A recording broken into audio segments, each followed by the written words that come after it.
માયામાં એમને કંઈ માયા મેળવવા માટે એમણે માયા નહીં જોવી હતી. સમજજો, એમને માયાનું સુખ નહીં જોઈતું હતું, માયાનું સ્વરૂપ જોવું હતું. એટલે ભગવાને એમને ખાલી આહુતિ આપવા ગયા એટલામાં માયાનું સ્વરૂપ બતાવી દીધું. અને માયામાં રસ નહીં હતો, ખાલી સ્વરૂપ જોવું હતું એમ.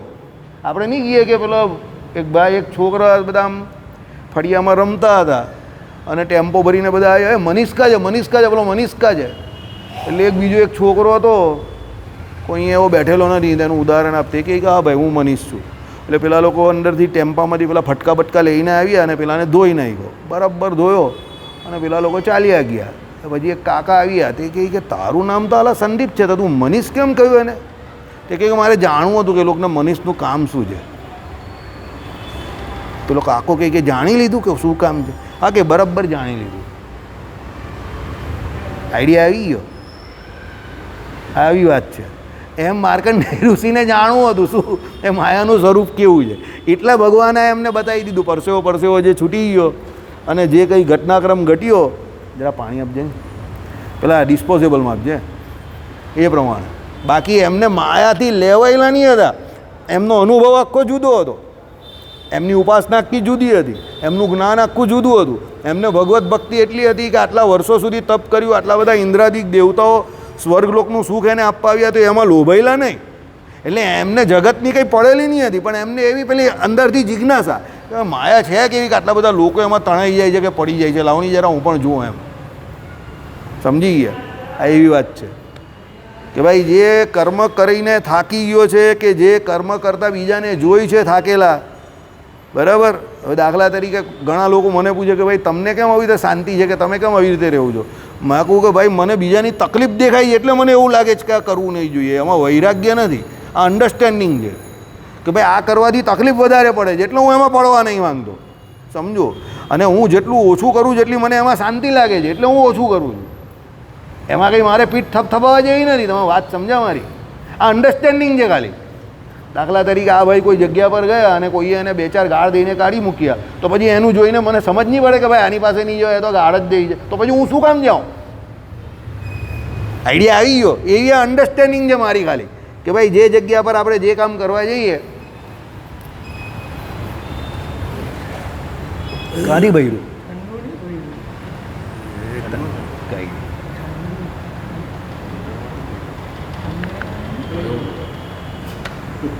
ડીએનએ સમજી ગયો? ચાલો, એટલે કહેવાનો પ્રોબ્લેમ સમજી ગયા તમે? માર્કંડેયને આવું છે કે ભાઈ એ મારે જોવી છે. તેમાં આને પણ એવું છે કે ભાઈ એ જાણે છે કે જગતમાં સુખ નથી, એને સ્વાધ્યાય કરેલો છે, રોજ રોજ એનો અભ્યાસ કરે છે, પછી એને ખબર પડી ગઈ કે હવે સુખ છે જ નહીં, તેમાં શું કામ પડવાનું? સમજો? પણ હવે જેને અનાદિ વાસના એકદમ બળવાન છે અને એ પણ સ્વાધ્યાય તો કરે છે, પણ પેલી વાસનાને કારણે એને એવું છે કે ના ગમે એવો સ્વાધ્યાય કરીએ, ગમે તે કરીએ, પણ આ સુખ વગર હું રહી શકીશ નહીં. એટલે પછી એના ગુરુજને કહે કે તું ગ્રહસ્થાશ્રમ કરી લે. સમજી ગયા? એટલે આપણે ત્યાં ભગવાને કહ્યું જેને તીવ્ર વૈરાગ્ય હોય એને એમ કહે કે બાળપણથી જ એમ કહે કે પહેલાં આશ્રમમાંથી સંન્યાસ આશ્રમમાં ચાલ્યા જવું, પણ જેને તીવ્ર વૈરાગ્ય ન હોય એને તો ગ્રહસ્થાશ્રમ કરવો સારો. આ વાત અહીંયા એ છે, બરાબર. આ બહુ ઇમ્પોર્ટન્ટ પોઈન્ટ છે એટલે હું આટલો શાંતિથી ચલવું છું. આજે એકચ્યુઅલી તમે લોકો બહુ ભાગ્યશાળી છો. આજે મારી અહીંયા જગ્યા બનતી નહીં હતી, તમે જોઈ લો કેટલા ફોન આવે છે, બરાબર. પણ હું બધું ભગવાન ભરોસે છોડીને આવી ગયો. હું ભગવાનને કહીને આવેલો કે આજે મંદિરે આવવું જ છે ગમે તે થાય, એટલે હું મંદિરે આવી ગયો. પણ હું આવી ગયો એટલે બીજા જે કોઈ છે તો અત્યારે સલીમ કો ટેન્શન આ ગયેલા. સમજી ગયા? હા, આવો બરાબર. એટલે આવું છે. ચાલો, હવે શું છે સાંભળો. સંસ્કૃતના ઘણા બધા અહીંયા વાક્યો લખેલા છે. તદ્યથેવ કર્મચિતો લોક સિયતિ, એનો અર્થ નીચે લખેલો છે. જેમ અહીંયા આ એટલે કર્મ થકી મેળવેલો લોક ક્ષય પામે છે, એ જ રીતે ત્યાં પેલો પુણ્યથી મેળવેલો લોક ક્ષય પામે છે. એનું તે અંતવાળું જ હોય છે. આ બધા અર્થો બધા કરેલા છે તે શ્રુતિઓના. પહેલું શું લખ્યું? જેમ અહીંયા આ એટલે કર્મ થકી મેળવેલો લોક જે છે તે ક્ષય પામે છે. હવે આપણે દાખલા તરીકે પૂર્વે કંઈ સારા સુકૃત કર્યા હશે બધાએ, એટલે આપણે મનુષ્ય લોકમાં મનુષ્ય જન્મ મળ્યો, ભરતવંશને વિશે એટલે ભરતખંડને વિશે મળ્યો, સત્સંગમાં મળ્યો, મા બાપ આપણા સારા બરાબર, નાનપણથી આપણે બધા એકાદશી કરતા થયા, ઘરમાં કોઈ બીજી કોઈ માથાકૂટ નહીં મળે કે ભાઈ 11 ન કરો કે ભાઈ આ કરવું જ પડશે કે ન કરવું પડશે, એવી કોઈ મગજમારી નહીં. અને તમે સ્વતંત્ર રીતે ધર્મનું પાલન કરી શકો એવા ઘરમાં તમારો જન્મ થયો. સમજો, આ બધું તમને પ્રાપ્ત થયું એ પૂર્વના સુકૃતને કારણે. હવે આ તો આપણે આધ્યાત્મિક જગતની વાત કરી, પણ બીજું જે તમને જગત સંબંધી સુખ પણ આ લોકને વિશે ઘણું બધું મળ્યું મનુષ્ય જન્મમાં, જે બીજાને નથી મળતું. બરાબર, જે તમને બહુ આસાનીથી મળી ગયું છે. ગમે તે હોય, તમને જે કંઈ સુખ મળ્યું કે જે કંઈ વ્યક્તિઓ મળ્યા કે જે કંઈ તમને સુખની પ્રાપ્તિ થઈ, આખો લોક જે છે તે તો ક્ષય તો પામવાનો જ છે. આમાં કંઈ પણ પરમેનન્ટ તો છે જ નહીં. આજે જે બુસટ આપણે 1500 રૂપિયાનો કે 2000 રૂપિયાનો મોલમાંથી લઈ આવીએ, 2 વર્ષ 5 વર્ષ થાય, અરે 4 મહિના 2 મહિના થાય, 2-3 વખત પહેરે એટલે એનો મોહ ઉતરી જાય, ગમે એટલો મોંઘો હોય ને. અને ન કરે નારાયણ, એને પહેલે જ દિવસે પહેરીને નીકળ્યા હોય ને કદાચ કંઈ સહીભાઈનો ડાઘ પડી ગયો તો જય સ્વામિનારાયણ, પહેલે દિવસે જ મોં ઉતરી જાય. એટલે શું કહ્યું, આ લોક જે કર્મથી મેળવેલો છે તે ક્ષય પામે છે, એ જ પ્રમાણે પુણ્યથી પ્રાપ્ત થયેલો બીજો લોક જે છે સ્વર્ગ આદિ ઉપરના બધા લોક જે તમને પુણ્યથી પ્રાપ્ત થાય અહીંયાથી, ભૂર ભુવ સ્વહ સ્વર્ગ, પછી જનલોક, તપલોક, મહલલોક, ઉપર સત્યલોક સુધીનું, બ્રહ્માજીના લોક સુધીનું બધું જે કંઈ સુખ છે એ તમને પ્રાપ્ત થઈ શકે છે. એવું નહીં કે ન થઈ શકે. બ્રહ્માદિક પણ તમે બની શકો છો, સ્વર્ગલોકના ઇન્દ્ર પણ તમે બની શકો છો, બધું તમને સુખ પ્રાપ્ત થાય છે. પણ એ આ લોક જેમ પરમેનન્ટ નથી તેમ એ લોક પણ કોઈ પરમેનન્ટ નથી, બધા ક્ષય પામે. ના, બધાનું કંઈ એવું નથી. બ્રહ્મલોક સુધીનું બધું 14 લોકના બ્રહ્માંડમાં એવું જ છે. મતલબ સુખ આપે ખરા, સુખની અંદર તમે ભગવાન ભજન કરો. જો બ્રહ્માજી જે છે ને, સમજો, બ્રહ્માજી તો આ બધા તો પદ છે, એટલે ભગવાન એ લોકોને મૂકેલા હોય, એટલે પછી બ્રહ્માજી જે કંઈ હોય તે પછી એ પોતપોતાના હિસાબે ચાલ્યા જાય. એ બધા જે લોક જે એના જે સુખ ભોગવવા, સૌથી વધારે 14 લોકના બ્રહ્માંડમાં સુખ ત્યાં જ છે બાજુ બ્રહ્માજીને. સત્યલોક જે કહ્યું ને પહેલું, એટલે બ્રહ્મલોક તમે જે કહી કહેવાય, એમાં સૌથી વધારે સુખ છે 14 લોકના બ્રહ્માંડમાં. પણ એ પણ અનિત્ય જ છે, મીન્સ અહીંયા કરતાં વધારે એમ, કારણ કે ત્યાં તમારી આયુ વધારે, બળ વધારે, બધું જ વધારે. ઇવન દેવતાઓનો જે સ્વર્ગલોક જે કહ્યું એના કરતાં પણ વધારે. બરાબર, પણ છેલ્લે તો એ પણ છોડવાનું જ છે, અપસાઈ કંઈ નથી. સમજો, બરાબર. ચાલો, એનું તે અંતવાળું જ હોય છે, એટલે આ બધું અંતવાળું છે, એનો ગમે ત્યારે અંત આવવાનો જ છે. સમજો, બરાબર. કર્મો જે અનિત્ય છે તેણે કરી નિત્યની પ્રાપ્તિ થતી નથી. કર્મો પોતે જ અનિત્ય છે, તો કર્મો કા નિત્ય થાય છે. સમજો, ઘડીકમાં સારા ને ઘડીકમાં ખરાબ, તો પછી એનું ફળ પણ ઘડીકમાં સારું ને ઘડીકમાં ખરાબ એવું જ થાય ને. આપણી વૃત્તિ કેવી રહી છે, ઘડીકમાં સારી ને ઘડીકમાં બગડે. સત્વગુણ વર્તતો હોય તો આમ ને રજોગુણ વર્તતો હોય તો આમ ને તમોગુણ વર્તતો હોય તો આમ પૂરું ખતમ. બરાબર, તો કર્મ જ આપણા બધાના અનિત્ય છે, તો કર્મફળ પણ બધા અનિત્ય જ હોય ને. એટલે આમાં કંઈ પરમેનન્ટ જેવું કંઈ હોતું જ નથી, બધું અંતવાળું જ છે. બરાબર. ચાલો, આ યજ્ઞરૂપી હોળીઓ કાચી છે. તમે ગમે એટલા યજ્ઞ કરાવો, બરાબર, એમાં જે કંઈ યજ્ઞરૂપી હોળીઓ જે છે તે બધી કાચી છે. એટલે કાચી એટલે શું છે કે એનું ફળ જે છે તે તમને નાશવંત જ પ્રાપ્ત થાય છે, એ કંઈ પરમેનન્ટ ફળ નથી. હોળીઓ કાચીનો અર્થ એવો થાય કે જે માટીની કે એની હોળી હોય, તમે એને પાણીની અંદર લઈ જાઓ તો પછી અધવચ્ચે જે શું થઈ જાય, એની અંદર છેદ પડી જાય, એટલે પાણી અંદર જ આવવા માંડે. કાચી હોય એટલે એનો મતલબ એવો લેવો, એટલે ડૂબી જાય એમ હોળી. તેમ તમે જે કર્મરૂપ તમારી જે યજ્ઞ યાગાદી કર્મરૂપ જે હોળીઓ જે છે તે બધી કાચી છે. એમ બહુ બધો તમને 14 લોકના બ્રહ્માંડમાં કોઈ સુખ આપે, પછી ત્યાં જેવું સુખ તમારું એ ફળ પૂરું થાય એટલે લાત પડે, એ સીધા જય સ્વામિનારાયણ નીચેના લોકમાં આવી જાય પેલો. બરાબર, એટલે આવા જોવાનો સમય ને એ બધું ચાલુ ને ચાલુ જ રહે. એટલે તો હું તમને કહું છું, બહુ પુણ્ય પાપના ચક્કરમાં નહીં પડો. પેલો કંઈ કે અહીંયા નહીં ખાઓ ને, પેલો કંઈ કે આ નહીં ખાઓ ને, પેલો કંઈ કે અહીંયા આમ થઈ જાય ને અહીંયા ખાઓ તો પુણ્ય ચાલી જશે. અરે બધા પુણ્ય પાપના ચક્કરમાં નહીં પડો. ભગવાનનો પ્રસાદ છે, ભગવાનનું એ કંઈ નહીં, દેવનું નહીં ખવાય તો 200 રૂપિયા મૂકી દેવાય. તો બધા પુણ્ય પાપના ચક્કરમાં કાં પડો છો? 200 રૂપિયા મૂકી દેવાના, મારી જેમ 1000 રૂપિયા મૂકી દેવાના, 3 જણા ખાઈ તો કાં કંઈ પુણ્ય પાપનું ચક્કર આવે. હા, ધર્મ સાચવવાનો, ધર્મની હું ના નહીં પાડતો. સમજો, હું એમ નહીં કહેતો કે જેના તેના હાથનું ખાઈ લેવું કે ગમે તેનું. હવે વ્યવસ્થિત બ્રાહ્મણ રસોઈ કરનાર પેલો કોઈ મંદિરનું ખાઈશ તો પુણ્ય ચાલ્યું છે, એ તો પારકું અને પુણ્ય પૈસા આપે તો થોડું પારકું છે. સમજો, રસોઈ કરનારો બ્રાહ્મણ જે ઠાકોરજીને થાળ ધરાવો છો ને પછી તમને મળે છે તો ભાઈ એમાં પુણ્ય પાપના કાં ગીત ગાયા કરો છો? જે હોય તો રૂપિયા મૂકી દેવાના અને જમી લેવાનું, ઠાકોરજીનો થાળ છે એમ કરીને. તમને એવું લાગે કે ધર્મ નિયમ નહીં સચવા તો એ આખી મેટર અલગ છે, પણ પુણ્ય પાપવાળી મેટર બાજી બીજી છે. ઘણાને એવું છે કે મંદિરનું ખાઈશ તો પુણ્ય ચાલ્યું જશે, આમ કરીશ તો આમ થઈ જશે. તો બધું કંઈ હોતું નથી. પુણ્ય પાપના ચક્કરમાં રહેશો તો આને આ લોકમાં અટવાયા જ કરશો. તમે એ પાપ કરશો તો એવા દિવસ દરમિયાન તમારા બીજા કેટલા પાપ થતા હોય એને કાં જોવા જાવ તમે? તો પછી એને શું કરવાના? એટલે પહેલાં મગજમાંથી આ પુણ્ય પાપવાળું ચક્કર કાઢી નાખો. જાણીને પાપ પણ નહીં કરવાનું, અને પુણ્ય જે કંઈ કરો તે પણ કેવું કે એના ફળ મળે એના માટે નહીં કરવાનું. સુકૃત ભગવાનની પ્રસન્નતા માટે કરો કે ભાઈ આપણે જે કંઈ કરીએ છીએ એનાથી ઠાકોરજી રાજી થાય એમ કરીને નોર્મલ જીવો ને ભાઈ. જે કંઈ જેમાં જે બેઠેલા જ તે આ સુનિલ હમણાં કહેતો હતો એ પ્રમાણે કે ભાઈ ઊંધિયાનો પ્રોગ્રામ પણ થાય છે, રાંદેરમાં પ્રોગ્રામ પણ થાય છે ને. તો ખોટું હું છે અંદર એ તો હું તો હસવામાં બોલતો હતો કે ભાઈ 50 વર્ષ પહેલાં ઘટના ઘટી હતી તો વધારે સારું થશે એમ.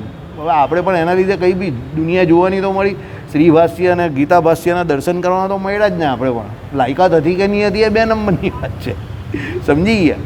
એટલે એ પુણ્ય પાપના ચક્કરમાંથી બહાર નીકળી જવાનું. એ સવાર પડે ને એ તો ચાલુ ઊંઘમાં પણ પુણ્ય પાપ થવાનું છે. તમે શું કરવાના બોલો? ચાલો, બરાબર. એ બધું પુણ્ય પાપના ચક્કરમાં કોણ પડે ખબર તમને? પેલા ઢૂંઢિયાઓ. ઢૂંઢિયા એટલે કોણ પાછા તમને કહેવા પડે ખબર છે? ઢૂંઢિયા એટલે કોણ? મુકુંદાસ ઢૂંઢિયા એટલે કોણ ખબર? ભાઈ તને ખબર ઢૂંઢિયા એટલે હે? જૈન લોકો. એ વાતે કર્મકાંડના જ ચક્કરમાં હોય કે મૂસવાની જવાય, આમ ખંખેરાય હોય, એવું બધું ગોજું ગંદુ આપણે કરવાના છે. અમે લોકો હું ગોપાલ જતા હોઈએ તો બધા દેરાસરમાંથી નીકળતા જ હોય 2-4 જણા આવો. સાંજે રાત્રે જ નીકળે અહીંયાથી. આ 9:30 દર્શન બંધ થાય ને એટલે અમે 9:45ની આજુબાજુ ઘણી વખત પહોંચીએ તો પેલા દેરાસરમાંથી બધા નીકળે અને બધું લઈને આવેલો હોય ને રસ્તામાં પેલા બધા ઝાડ પાંદડા હોય તો આ બધું ખંખેરતા હોય. આપણે બહુ એવું દુઃખ એવું આમ ચીડ ચડે તો મૂસાયેલું હોય ને બધો માલ ભેગો કરેલો બધો સ્પ્રેડ આઉટ કરી દે. તો એ તો એવું હોય ને એ લોકોમાં.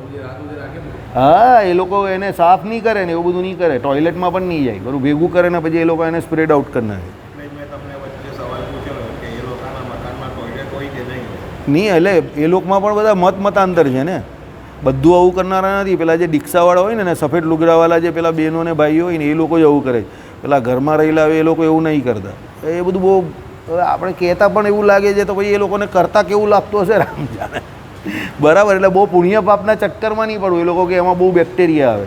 એ લોકો કે સાફ કરે તો એમાં કેટલા બધા બેક્ટેરિયા મરી જાય, એટલે એ લોકો સાફ પણ નહીં કરતા. હવે એ બધું કંઈ કરવાના જ આપણે? તું કરવા જવાનો જ એવું બોલો, તું કરવાનો જ એવું સાફ? એટલે એ લોકોના ઘર પાસે નહીં લેવાના મકાન. લોકો એવું કહે કે ભાઈ એ લોકોની સોસાયટીમાં મકાન એ લોકો બહુ હારા કંઈ નહીં, બહુ જવા દે નહીં, કંઈ બોલવા જેવું નહીં. બધું ગંદવાડ ને ગોજવાડ હોય એ લોકો બધું ભેગું કરે ને આવું બધું કરે ને બહાર જ બધું મૂકેલું હોય ને એમાં એ બહુ કંઈ કહેવામાં મજા નથી. એના કરતાં ભગવાને શું કહ્યું કે આપણે તો કેવી આપણી સનાતન સંસ્કૃતિ એ બાબતમાં બહુ ચોખ્ખી છે કે તમે જઈ જાઓ તો 16 વાર હાથ ધોઈ નાખો, પછી પગ પણ ધોઈ નાખો, પોગળા કરી નાખો, બરાબર. બહાર એક સ્નાન કરી નાખો, માથામાં અવશ્ય પાણી નાખી દેવું. બાંડો બીમાર હોય તો આમ કરીને છાંટાથી આમ કરીને સાફ કરી દઈ, ચાલ ભાઈ પતાવો. બહુ ઇમરજન્સી હોય એવું હોય તો કટી સ્નાન કરી દે. પણ પેલો ચોખ્ખો થવાનો આગ્રહ તો રાખે ને, તમે સમજો. મેઇન વસ્તુ એનો આગ્રહ છે. પછી આપતકાળના નિયમ હોય પછી હવાથી શુદ્ધ થાય એવું પણ રામસ્વામી કહે છે. એ આખી વાત અલગ છે, એને મુખ્ય ધર્મ તરીકે નહીં લેવાનો. પણ આપતકાળ છે તો પેલો કહે કે ભાઈ હવાથી શુદ્ધ થઈ જાઓ, પણ પેલો શુદ્ધાઈ કે જે કંઈ ચોકસાઈ છે, પવિત્રતા છે એને માને તો છે ને, સમજો. આ તો હાલી આવું ગાંડા જેવી વાત છે કે પુણ્ય પાપના ચક્કરમાં મૂસવા જાય અને મૂસે ને પછી કોઈ હાથ પગ ધોવાના નહીં, કંઈ નહીં, સાફ નહીં કરવાનું. એ બધું કોણ કરે? અરે મારા પપ્પાને હોસ્પિટલમાં 2 દિવસથી ગંદુ લાગે, 2 દિવસથી મૂસવા નહીં ગયા. બોલો, 2 દિવસથી મૂસવા નહીં ગયા, ખાતા નથી 2 દિવસથી કે મને અહીંયા નહીં ગમે એમ કહ્યું. અત્યારે એટલે એમને જબરજસ્તી રજા આપવી પડી, સમજો. 2 દિવસમાં ખાલી એમણે 1 વાટકામાં આટલી ખીચડી જ ખાધી છે આપણા ઘરની. એ મને અહીંયા ન મને અહીંયા ના પાડ્યા કરે. ચાલો હવે શું કહેવું એમને, બરાબર. હવે આપણે કંઈ એવું નહીં કહેતા કે આપણા ઘરે કંઈ સોનાની છે, પણ નહીં ગમે ઘણાને એવું, સમજો, બરાબર. વાતાવરણમાં ફરક પડે ને એટલે. હા હા, અને એટલે એ લોકો ઈચ્છા નહીં થાય એવી. વિજયભાઈ મુખી છે ને, એમના મમ્મી હતા ને, એમને પણ આ જ તકલીફ હતી. પેલા એમને બાયપાસ કરાવેલી ને ત્યારે પછી એક પેલા એમના કોઈ માસી હતા, એમના ઘરેથી રોજ ટિફિન લઈ આવતા હતા ને એવું બધું કરતા હતા. હરિભગતને એવું બધું નહીં ગમે, બધું સમજી ગયા, ગમે એટલું હાઇજેનિક હોય કે એવું હોય પણ ના ગમે ઘણાને એવું, બરાબર. એટલે એ ચોખ્ખાઈ કે ચોકસાઈ કે એ વાત આખી અલગ છે. પણ તમે એવું તો ધર્મના નામ પર કે કર્મના નામ પર આવું બધું ગંદવાળો કરો તે તો ના જ સારી વાત છે ને. હાઇજેનિક કન્ડિશન કંઈક તો પવિત્રતા હોવી જોઈએ ને, બરાબર. ચાલો, ઓકે. એટલે કર્મથી મેળવેલા લોક કેવા છે તો એ તપાસી લઈને બ્રાહ્મણે નિર્વેદ પામવો જોઈએ. ભાઈ કર્મથી જે લોક તમને મળે છે તો બધા લોક કેવા છે, તો આ પર આપણે વાત કરીએ પ્રમાણે કે ભાઈ નીચેના જે પાતાળ લોકના સુખ છે તે, અહીંયાનું આપણું જે પૃથ્વીલોકનું સુખ છે તે, અને આપણી ઉપર બીજા એમ કહે કે 6 લોકના સુખ છે તે, એમ કરીને 14 લોકના બ્રહ્માંડમાં જે સુખો છે તે બધા પેલો જાણે. અને એ બધા સુખને છેલ્લે કહે કે ભાઈ આ બધા સુખ મેળવીને છેલ્લે તો દુઃખી જ થવાનું છે, બરાબર. સુકૃતના ફળ રૂપે આ સુખ મળે ને પછી છેલ્લે દુઃખી થવાનું, સુકૃત પૂરા થાય એટલે એનાથી એને શું થઈ જાય કે એ નિર્વેદ પામે. આ બધું છોડો, માયા મૂકો. જે કરેલું અનિત્ય કર્મ છે તે વડે ને નિત્ય બ્રહ્મની પ્રાપ્તિ થતી નથી, બરાબર. એટલે જે અનિત્ય કર્મ કરે એનાથી ભગવાનની પ્રાપ્તિ થતી નથી. એટલે તમે આ લોકના સુખ માટે જે કંઈ ભક્તિ કરો કે કોઈ પણ સુકૃત કરો તો એના ફળ રૂપે તમને ભગવાન મળતા નથી. આ સમજવા જેવી બાબત છે. આપણે તમે મંદિરે આવો, ભજન કરો, માળા ફેરવો, દર્શન કરો, પ્રદક્ષિણા કરો, દંડવત કરો, અરે પોતા માળો, આ બધું કરો, કે અહીંયા સત્સંગ કરો, કથા વાર્તા સાંભળો, પછી એના ફળ રૂપે તમે એમ કહો કે ભાઈ સુરતમાં એક મસ્ત મોટું મકાન થઈ જાય, તો પછી એ તમને એ બધું જે કંઈ કરો છો એના ફળ રૂપે તમને મકાન તો કદાચ થઈ જશે, પણ ભગવત ભક્તિ જે છે તે ભગવાન રાજી ન થશે, ભક્તિ પ્રાપ્તિ ના થાય તમને. આપણે એમ કહીએ ને કે ભાઈ આપણી ગાડી કેમ ચાલતી નથી, પણ આપણે કિંચિત કિંચિત અંદર જે જગત સંબંધી વાસના છે ને એને કારણે આપણી ભક્તિરૂપી ગાડી ચાલતી નથી. કેમ? તમે ભક્તિ કે સુકૃત એના ફળ રૂપે શું માંગો છો? તો જગતનું સુખ માંગો છો. એ સુખ તમને મળી જશે અનિત્ય એવું, કારણ કે તમારું કર્મ જે છે તે પણ અનિત્ય માટે જ છે અને કર્મ પણ અનિત્ય છે. તમે કર્મ નિત્ય માટે ભગવાન માટે કરો તો તમને ફળ પણ નિત્ય માટે નિત્ય એવું મળશે, ભગવાન માટે ભગવાન. તમને ભગવાન જ જોઈએ છે તો એ ભગવાન મેળવવા માટે તમારે શું કરવાનું? તો ભગવાનનું જ ભજન કરવાનું, બીજું તો શું કરી શકો? એટલે નિત્ય માટે નિત્ય કર્મ કરો, અનિત્ય કર્મ કરશો તો અનિત્ય ફળ જ મળશે. નિત્ય માટે નિત્ય ફળ એટલે શું? ભગવાન નિત્ય છે, જીવ નિત્ય છે, એના માટે નિત્ય કર્મ શું? તો ભાઈ ભગવાનની ભક્તિથી ભગવાનને જ માંગો. સમજો, ભક્તિથી કોણ મળે? ભગવાન. તો ભગવાન મળે તો શું માંગવાનું છે? ભક્તિ જ માંગવાની જ પાછી. કારણ કે ભક્તિ માંગશો ભગવાન મળે તો એ ભગવાનનો કાયમ યોગ રહેશે ને. ભક્તિ કેવી રીતે થાય? બહુવચનમાં થાય, એટલે એમાં બે કરતા હોય. ભક્તિ કોઈ દિવસ એક વચનમાં નહીં થાય. નહીં સમજ્યા ને? ચાલો, ભક્તિ તો ભક્તિ કોની ભક્તિ કરવાની? ભક્તિ કોની કરવાની? ભગવાનની. એટલે ભગવાન એક થયા. હવે ભક્તિ કરે તે કોણ કહેવાય? ભક્ત કહેવાય. તો હવે ભક્ત અને ભગવાન બે કોણ થયા? બહુવચન થયા. તો તમે ભગવાન પાસે ભક્તિ માંગો એટલે તમે બહુવચનની માંગણી કરો છો. એટલે આપણે ત્યાં સેવા મુક્તિષ્ઠ ગમ્યતામ જે કહ્યું તેમાં પણ બહુવચન થયા ને, કારણ કે બોલો જીવ સ્વરૂપે કરીને તો રહી જ છે અને ભગવાન તો રહેવાના જ છે. તો એ ભગવાન અને ભક્ત બંને અહીંયા પણ છે અને પરલોકમાં પણ એને પ્રાપ્ત થવાના છે. સમજો, તો એ બહુવચન કોઈ દિવસ જવાનું નથી, એ સિંગ્યુલર થવાનું જ નથી, એ પ્લુરલ જ રહેશે. કેમ? આપણામાં તો કંઈ એવું નથી ને કે પેલો ભગવાનમાં લીન થઈ જાય કે પછી એની જે આઈડેન્ટિટી છે તે ખોવાઈ જાય અને એ ભગવાનને વિશે ચાલ્યો જાય એટલે એ જ ખોવાઈ જાય, એટલે એની કોઈ પોતાની એમ કહે કે ઓળખાણ રહી જ નહીં. એવું તો આપણું સંપ્રદાય કહેતો નથી. એટલે આપણે તો બહુવચન કાયમ જ રહેવાનું કે એ ભગવાન અને એની ભક્તિ આપણે કરવાની છે. તો ભક્ત અને ભગવાનનો સંબંધ કેવો છે? તો નિત્ય રહેવાનો, આ લોક અને પરલોક બંનેમાં. તો બહુવચન થયું ને? સમજ પડે જ કે નહીં પડતી? કપિલ દેવ કા ઉલટો જોબી બીના હેલ્મેટ કેવું નથી ને? એટલે એ બહુવચન કાયમ માટે રહેવાનું, અહીંયા પણ અને પરલોકમાં પણ. એટલે અહીંયા ભગવાન પાસે આપણે શું માંગીએ? ભગવાન. પણ ભગવાન મળે પછી ભગવાન પાસે શું માંગવાનું? ભક્તિ. એટલે ભક્તિ જે છે તે અહીંયા કરવાની અને ભગવાનને મેળવવાના. ભગવાન મળે પછી ભગવાન પાસે શું માંગવાનું? તો ભક્તિ જ મંગાય, તો જ ભગવાને રહી ને. નહીં તો જેની ઉપર અહીંયા ભગવાન રાજી થઈ જાય છે, એ કંઈ કરે છે, નારાયણ મુનિદેવને એ કંઈ કરે છે તો પોતા મારતો હોય 5 વર્ષ પહેલાં અહીંયા આખો દિવસ મંદિરે સેવા કરતો હોય ને પછી એકદમ ઓચિંતો ગાયબ થઈ જાય. ક્યાં? એણે ભક્તિ નહીં માંગી. એ ભક્તિ માંગે ભગવાન પાસે, તો એને ભગવાન ભક્તિ આપતે, પણ એને ભક્તિ કાં જોઈએ છે? એને તો જગત જ જોઈએ છે. એટલે અત્યારે એ ભક્તિ કરી રહેલો જ ભગવાનની, પણ એ ભક્તિના બદલામાં ભગવાન રાજી થાય તો એ ભગવાન પાસે શું ઈચ્છે છે? જગતની માયા ઈચ્છે છે. તો ભગવાન કહે વેરી ગુડ, લઈ જાની માયા આપવા તો હું બેઠેલો જ છું. માયાના પતિ છે ભગવાન. અને જગત પણ એવું છે, કોઈને જરાક માયા મળી જાય એટલે પેલા સ્વામિનારાયણના મંદિરે રોજ જતો હતો ને, અરે સુખી સુખી થઈ ગયો, ગાડી બંગલાવાળો થઈ ગયો. 10 વર્ષ પહેલાં એની પાસે કંઈ નહીં હતું, આવું લકીર કા ફકીર હતો. અત્યારે તમે જુઓ ને 10 માણસ એને ત્યાં કામ કરે, એમ કરીને લોકો પણ એ જ વાત કરે. એટલે પેલા ભાઈ વધારે ખુશ થાય, કારણ કે બધા એક જ ચટ્ટે બટ્ટે કે ખેલાડીએ, સમજો. કોઈને બહાર નીકળવું જ નથી તો પછી એ કેવી રીતે થવાનું? અને એ મળે પણ એવા લોકોને છે. પેલો કંઈ તારું તો કામ થઈ ગયું ભાઈ મંદિર છે ને, એટલે પેલો વધારે ખુશ થાય. એને તો એવું થયું કે એને કંઈ બહુ મોટી ટોપ ફોન નાખી. પણ એને એ ખબર નથી કે જે એને આ પ્રાપ્ત થયું અને એ પહેલાં એણે જે કંઈ કરેલું તે આ પ્રાપ્ત થયું, એટલે એ બધું શું થઈ ગયું? આગળ કરેલું ફોક થઈ ગયું. એના બદલામાં એને આ મળેલું છે, સમજો. એટલે મંદિરે આવીને કે ભજન કરીને કે ભગવાન સંબંધી કોઈ પણ કર્મ કરીને જગત સંબંધી કોઈ પણ ક્રિયા માંગતા નહીં કે ઈચ્છા રાખતા નહીં. નહીં તો ભક્તિ બધી શું થઈ જશે? ધોવાઈ જશે, ફોક થઈ જશે. પછી ભગવાન નહીં મળે. યાદ રાખજો, આ ભગવાન છે ને અંતર્યામી પણ રહીને બધું જોઈ જ છે કે તમને શું જોઈએ છે, અને તમને જે જોઈએ છે તે જ ભગવાન તમને આપે છે. તમને એવું લાગે કે આ તો એની જાતને બહુ હોશિયાર સમજે જ નથી, એવું તો કંઈ એનું જગતમાં કંઈ દેખાતું નથી. અરે ગધેડા, એ હોશિયાર જ છે તારાથી. એ જગતનું એટલે જ નહીં માંગતો અને એટલે જ તને નહીં દેખાતું. અક્કલ કે ઓછા, તને જગત જોઈએ છે એટલે તું જગત માંગે છે ને તને મળે છે, એટલે તને એવું લાગે છે કે એને મળ્યું નથી એટલે એ ગગો છે. અરે એ ગગો નથી, એ હોશિયાર છે. અક્કલ બળી કે ભેંસ બળી, એટલે એ જગત માંગતો નથી. એને ખબર છે, બરાબર. તું મને બનાવતો હતો નહીં, હું બની રહેલો હતો, કારણ કે એને ખબર છે કે અહીંયા બનીને પણ ફાયદો જ છે, કંઈ નુકસાન થવાનું નથી, સમજો. બરાબર.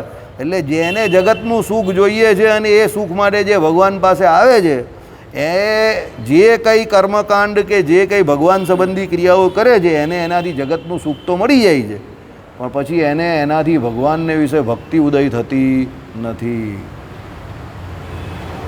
સમજી ગયા? એટલે સેવા કરીએ તો ભગવાન પાસે શું માંગવાનું? ભગવાનને પાસે ભગવાન જ માંગવાના. એ ભગવાન અહીંયાથી તું બહાર કાઢ, બસ. એક જ વાત કે અહીંયાથી તું બહાર કાઢ, બસ. હવે અહીંયા નહીં મોકલતો.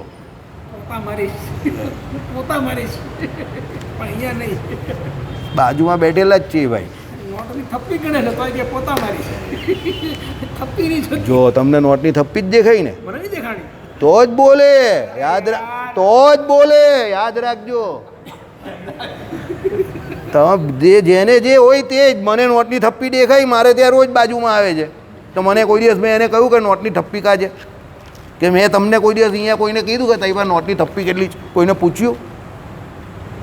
સમજો, તમને નોટની થપ્પી જ દેખાય, બરાબર. અમને ના દેખાય. જેને જે જોઈતું હોય એ જ દેખાય, બરાબર. એટલે કહેવાનું તાત્પર્ય શું છે કે નોટની થપ્પી ભગવાન પાસે માંગે તો નોટની થપ્પી મળી જાય કોઈ દિવસ, પણ ભગવાન નહીં મળે. પણ જેને ભગવાન જોઈએ એને ભગવાન મળે જ છે, યાદ રાખજો. પણ પછી એને નોટની થપ્પી ન મળે. એટલે પછી આ લોકને વિશે લોકો એવું કહે કે આ તો મૂર્ખ લાગે છે, આટલો મંદિરે જાય તો પણ સુખી નહીં થતો. અરે ભાઈ, મંદિરે જાય છે પણ એ કંઈ આ લોકના સુખ માટે થોડો જાય છે, સમજો. એ તો ભગવાન પાસે ભગવાનને ઈચ્છે છે, તો પછી એને આ લોકનું સુખ ના મળે. અહીંયા ચોખ્ખું જ લખેલું છે, બરાબર. એટલે શું છે? જે કરેલું એટલે અનિત્ય કર્મ છે તે વડે ન કરેલા એટલે નિત્ય બ્રહ્મની પ્રાપ્તિ થતી નથી. સમજી જાઓ. અનિત્ય કોઈ પણ કર્મ કરો એના દ્વારા નિત્ય ભગવાન મળે નહીં. અનિત્ય એટલે શું? આ લોક સંબંધી કોઈ પણ કર્મ, એના દ્વારા ભગવાન મળતા નથી, બરાબર. એટલે ભજન કરો તે ભગવાનને રાજી કરવા માટે કરો, તો એ તમારું કર્મ જે છે તે નિત્ય કર્મ લખાઈ જશે, કારણ કે નિત્ય એવા ભગવાન માટે કરેલું છે, બરાબર. ચલો, હાથમાં સમિદ લઈ તેને એટલે બ્રહ્મને જાણવા માટે શ્રુતિમાં કુશળ અને બ્રહ્મનિષ્ઠ એવા ગુરુ પાસે જ જવું. શું કહ્યું? બ્રહ્મનિષ્ઠ ગુરુ પાસે જવું. કુશળ, બ્રહ્મનિષ્ઠ એટલે જેને બ્રહ્મ સાક્ષાત્કાર થયો છે તે. કુશળ એટલે બધી રીતે કુશળ. શ્રુતિમાં કુશળ એટલે શ્રોત્રિય, દરેક શાસ્ત્રોના અર્થને જાણનારા, બરાબર. શાસ્ત્રોમાં મેઇન કયું શાસ્ત્ર આવે આપણે ત્યાં? પહેલું વેદ આવે, અને પછી શું આવે? બધા પુરાણો આવે, બરાબર. પછી સ્મૃતિઓ પણ આવે. એ બધા શાસ્ત્રોના અર્થને જાણનાર, એમાં પૂરેપૂરી શ્રદ્ધા રાખનાર, એ પ્રમાણે વર્તનાર, અને પછી કોણ? બ્રહ્મનિષ્ઠ, ભગવાનનો જેણે સાક્ષાત્કાર કર્યો છે એવા ગુરુ પાસે જ જવું. સમીપ આવેલા સારી રીતે પ્રશાંત ચિત્તવાળા અને સમયુક્ત એવા એ શિષ્યને ગુરુએ તત્વતઃ બ્રહ્મ વિદ્યા કહેવી. એ પાસે જે કોઈ શિષ્ય આવ્યો, બરાબર, એ કેવો એક તો હોય પ્રશાંત ચિત્તવાળો, એવો નહીં, જેનું ચિત્ત કેવું છે? એકદમ શાંત છે, પ્રશાંત. પ્રશાંત મૂર્તિર નિર્દોષ, જેની મૂર્તિ કેવી છે? એકદમ શાંત છે, પ્રશાંત છે. તમને જોઈને સામેવાળાને એવું થવું જોઈએ કે આ બહુ શાંત છે, આ હલતો નથી. તમારામાં ધીરજ, તમારું ગંભીર પણ એટલે ગાંભીર્ય, સ્થૈર્ય એવું હોય કે એને જોઈને ભલભલા પર્વત પણ એની નીચે ઝૂકી જવા જોઈએ એવું એમ, બરાબર. કેમ? પુરુષની નિશાની જ છે, પુરુષની ઓળખાણ એનામાં રહેલા સ્થૈર્ય અને ગાંભીર્યથી છે. એ જ એનું પુરુષત્વ છે. ચંચળતા સ્ત્રીની નિશાની છે, પણ આજકાલ પુરુષો જે છે ને એ બધા ચંચળ થઈ ગયા. ઘડીકમાં આમ ભાગે ને ઘડીકમાં તેમ ભાગે ને, હો આમ ને તેમ. શાંતિ રાખને ભાઈ, કંઈ થવાનું નહીં, બરાબર. કંઈ ઉખડી નહીં જવાનું. કે આપણે એવું લાગે કે આપણા ન જવાથી આમ થશે ને આપણા થવાથી, એવું કંઈ થતું નહીં. આપણા બાપ દાદા હતા ને ન હતા, બધા એવું જ છે અત્યારે, પણ દુનિયા ચાલે જ છે ને ચાલવાની જ છે આપણા વગર પણ. એટલે એવો વહેમ નહીં રાખો કે આપણા વગર ન ચાલશે, બરાબર. એટલે શું કહ્યું અહીંયા? પ્રશાંત ચિત્તવાળા અને સમયુક્ત. એક આવે સમ અને બીજો આવે દમ. સમ અને દમમાં શું ફરક છે એ બોલો. બોલ, સમ એટલે શું ને દમ એટલે શું? બોલ, સમ એટલે શું ને દમ એટલે શું? હા, અને સમ એટલે નહીં ખ્યાલ. ઇન્દ્રિયો પછી શું આવે? અંતઃકરણ. અંતઃકરણ એટલે મન, બુદ્ધિ, ચિત્તના અહંકાર. એનું શું કરાય? શમન કરાય. એટલે સંકલ્પનું જે છે તે શમન કરવાનું. દાખલા તરીકે જગત સંબંધી કોઈ સંકલ્પ થાય તો ભગવાન સંબંધી વિચારોથી એને પાછા ઠેલવવા, એ શમન છે. અને દમન એટલે ઇન્દ્રિયોનું તપ કરવું, ઇન્દ્રિયોને એના વિષયમાંથી પાછા વાળવા, એ ઇન્દ્રિયોનું દમન છે. એટલે દમન અને શમન બંને જરૂરી છે. જે વ્યક્તિ શમન અને દમન બેઉ કરે એ જ ભગવત પ્રાપ્તિનો અધિકારી છે. શમન કોનું થાય? મન, બુદ્ધિ, ચિત્તના અહંકારનું. મને કરીને ખોટા ઘાટ પણ ન કરવા કે મને માયા મળી જાય, સમજો, બરાબર. આપણે તો કેવા, આપણી પાસે પાત્રતા હોય નહીં. 10 લીટર ભરાતું હોય ને આપણે ઈચ્છા કેટલી રાખીએ? 100 લીટરની. હું તો 20 બોલવાનો હતો, પણ એ 100 લીટર કહી જ દીધું. તમે જ બેરવાશો, જે બોલશો એ જ બેરવાશે અત્યારે. હું 20 કહેવાનો હતો હકીકતમાં, કે આપણી પાસે 10 લીટરની હોય ને 20 લીટર માંગીએ. આ એ તો 100 લીટર કહી દીધું સીધું જ. એટલે જેને જેવી ઈચ્છા હોય તે માંગે એમ. એટલે 100 લીટરની ઈચ્છા છે અત્યારે. છે કેપેસિટી 10ની જ પાછી, એ કબૂલે જેવું. હું નહીં કહેતો, એ જ કહે છે.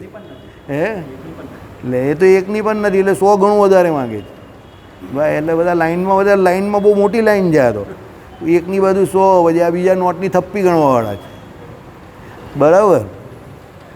ચાલો, કંઈ નહીં, જેને જે ગણવું હોય તે ગણો. પાછા અહીંયા આવજો, પછી હું તમને કહીશ પાછો શું કેમ છે, બરાબર. આપણી પાસે એક જ ડાયલોગ છે. કયો ડાયલોગ? કેમ છે, બરાબર. ચાલો, એટલે સમયુક્ત એવા એ શિષ્યને ગુરુએ તત્વતઃ બ્રહ્મ વિદ્યા કહેવી. તત્વતઃ એટલે ખરેખરી રીતે, બરાબર. એટલે ખરેખરી રીતે એટલે શું છે? તે એના મૂળ તત્વ પર્યંત આવો બેવડો જ અર્થ છે. ગુજરાતીમાં બીજા કોઈ પણ એક સરળ શબ્દમાં ઉતારી શકાય ન હોવાથી ઉપર રહેવા દીધો છે ખરી રીતે. ચાલો, જે હોય તે. તત્વ એટલે જે જેવું છે તે રીતે એમ. ભાઈ, આત્મા શું છે, પરમાત્મા શું છે, માયા શું છે, બધાનું તત્વની રીતે એ તત્વ શું છે એને સમજાવે. ભગવાને જ્ઞાન કોને કહ્યું? બસ, તે તત્વ તો એક એક કરીને સમજવાનું ને. એ ગુરુ એને સમજાવે કે જો ભાઈ આ તું છે, બરાબર. આ નોટની થપ્પી છે માયા, બરાબર. અને આ ભગવાન છે, અને આ ગુરુ છે. હવે આ ગુરુ તને સમજાવશે કે આ નોટની થપ્પીમાં કેટલું સુખ છે. એ થપ્પી ગમે એટલી મોટી હશે પણ ગમે ત્યારે પૂરી થઈ જવાની છે. આ ભગવાન છે, એમાં એટલું સુખ છે કે કોઈ દિવસ પૂરું થવાનું નથી. ને આ તું છે, એ પણ કોઈ દિવસ પૂરો થવાનો નથી. હવે આ માયા જે છે એનું કાર્ય જે છે તે ગમે ત્યારે પૂરું થાય એવું છે.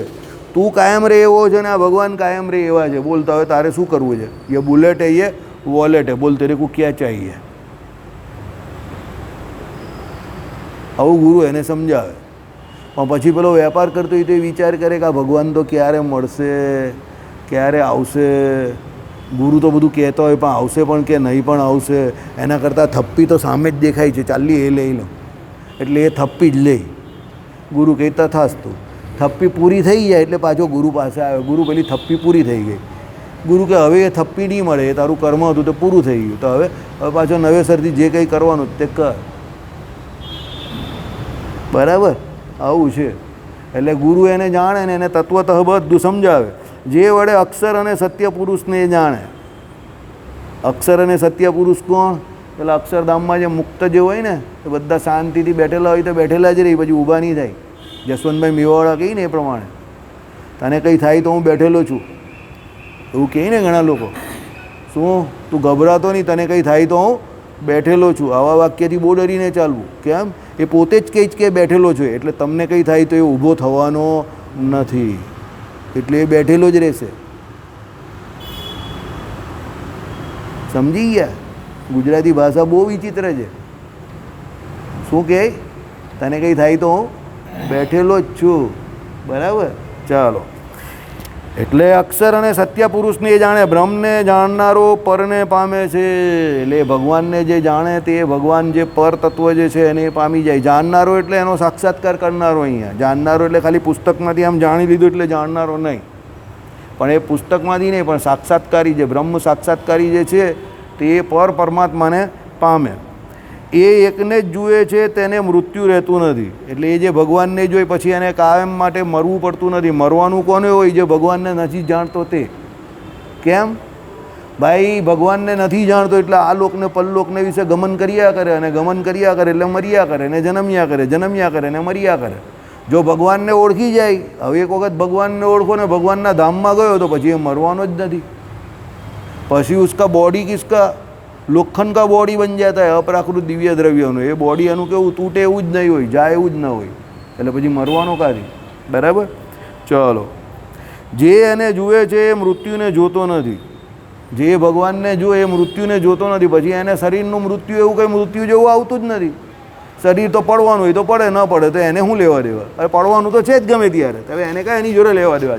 શરીરના મૃત્યુને મૃત્યુ માનતો જ નથી ને પછી, કારણ કે એ ભગવાનને ઓળખી ગયો. એ કંઈ શરીર તો પડવાનું જ છે ગમે ત્યારે, પણ હું તો એનાથી જુદો છું ને. આ ભગવાન જે છે તે તો બધાથી જુદા છે, અને એ મને મળી ગયા તો મારે બીજું જોઈએ શું? શરીર આજે પડતું હોય તો અત્યારે પડે, ને કાલે પડતું હોય તો આજે પડે, એને કાં ચિંતા છે? અને અહીંયા કોઈ આપણે કોઈ જોજો હા મરી જશે, મરી ગયો એટલે તો પેલો ખલાસ, ભાગમ ભાગ. કોરોનામાં લોકો ગામ ગામ છોડીને ભાગી ગયા. બરાબર, ચાલો. એ જે બ્રહ્મને જાણે છે, સ્વરાટ એટલે સ્વતંત્ર વિરાજમાન, પોતે પોતાનો રાજા થાય છે. બરાબર, સ્વરાટ એટલે શું છે? સ્વતંત્ર થાય. વિરાજમાન એટલે શું છે? પોતપોતાનો રાજા થાય છે, એટલે શું છે? સ્વતંત્ર થઈ જાય. અક્ષરધામમાં જાય એટલે સ્વતંત્ર કેનાથી થાય? કાળ કર્મને માયાથી સ્વતંત્ર થઈ જાય. પછી કાળ જે છે એનું કંઈ બગાડી શકતો નથી. કર્મ જે છે તેને ઉપર લાગતા જ નથી, અને માયા જે છે તેનાથી તો એ પર ભગવાનના ધામમાં ચાલ્યો ગયો. એટલે એ સ્વરાટ થઈ ગયો. સ્વરાટ એટલે શું? સ્વતંત્ર વિરાજમાન થઈ ગયો, પોતે પોતાનો રાજા થઈ ગયો. અને એ પ્રમાણે જાણીને મૃત્યુની પાર જાય છે. આ પ્રમાણે જાણે એટલે મૃત્યુથી પર અક્ષરધામમાં ચાલ્યો ગયો, એટલે પછી પુનરપી જન્મમ પુનરપી મરણમમાંથી બહાર આવી ગયો. એ સિવાય પાર જવાનો બીજો કોઈ માર્ગ નથી. એ સિવાય પાર જવાનો બીજો કોઈ માર્ગ નથી. એટલે ભગવાનને જાણવા સિવાય આ દુનિયા તરવાનો બીજો કોઈ રસ્તો નથી. और कोई रास्ता है तुम्हारे पास? है नहीं है तो जा लेके आओ. लाओ श्रीपतिम श्रीधर